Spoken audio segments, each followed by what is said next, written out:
అందరికీ నమస్కారం.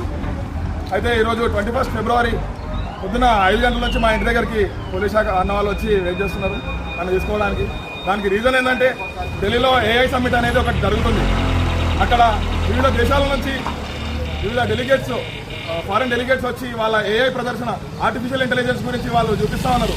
అంటే మా కంట్రీ ఇంత గొప్ప, మా కంట్రీ ఇంత గొప్ప అని చెప్పేసి అక్కడ చూపిస్తూ ఉంటే మన భారతదేశంలో కూడా ఎక్కడైతే సైంటిస్టులు ఉన్నారో ఆర్టిఫిషియల్ ఇంటెలిజెన్స్ మేము కూడా ఎంతగానో ముందుకు వచ్చినామో మన మనలో శక్తి ప్రదర్శన చూపిస్తుంటే ఈ కాంగ్రెస్ దుర్మార్గులు వచ్చి అక్కడికి వచ్చి శక్తి వాళ్ళ వినూత్న ప్రదర్శనలు టీషర్ట్లు ఇప్పేసి బ్లాక్అవుట్ చేస్తామని చెప్పేసి వాళ్ళు ఈ లుచ్చా రాజకీయాలు చేస్తున్నారు.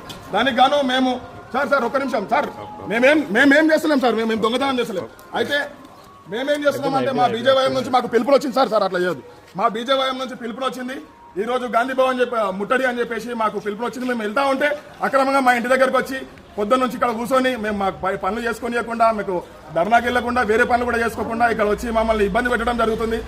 సో మేము ఒకటే కోరుతా ఉన్నాం. మేము పివి నరసింహారావు గారి ఎరాలో చూసుకుంటే మన అటల్ బిహారీ వాజ్పేయి గారిని మన వేరే దేశానికి పంపించి ఒక హెల్తీ పాలిటిక్స్ అనేది ఏందో చూపించారు. కానీ ఇప్పుడు మన దేశం మన చెడు దృష్టిలో చూపించడానికి ఈ కాంగ్రెస్ ప్రభుత్వం, ఈ కాంగ్రెస్ లీడర్లు ఇట్లా ప్రయత్నిస్తూ ఉన్నారు. సో నేను ఒకటే రిక్వెస్ట్ చేస్తున్నా, పాలిటిక్స్ చేయండి, రాజకీయాలు చేయండి, ఎక్కడ చేయాలో అక్కడ చేయండి అని రిక్వెస్ట్ చేస్తున్నా. ఇట్లాంటి లుచ్చా రాజకీయాలు చేయకండి దయచేసి. ఇది ప్రజాస్వామ్యానికి దెబ్బతీసినట్టు. సో మేము ఇప్పుడు పోలీస్ స్టేషన్ అన్న వాళ్ళు వచ్చారు, చాలా పొద్దున్న నుంచి కూర్చున్నారు, బాగా బాధపడుతున్నారు. నేను వెళ్ళి వాళ్ళకి సమాధానం ఇచ్చుకొని వస్తాను. జై హింద్, జై భారత్.